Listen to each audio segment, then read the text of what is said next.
असली बन राज के अच्छा उठे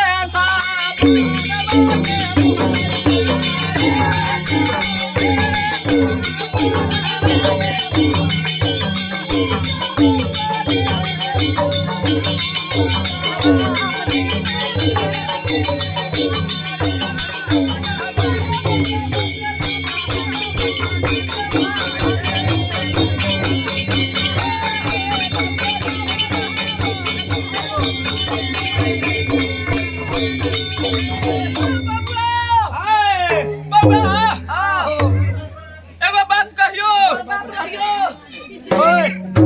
कथी पूछा तू कथी हम कहले कि एगो बात कहियो आ तू कथी कह छी बाबा तोरा ई दुनो भाई के अच्छा तार ऊपर से मुड़ी करे बैठा हो कथी करे आबै छो हमरा करे आवे दाल भात खाए बैठो मालिक पैसो न दे बाबा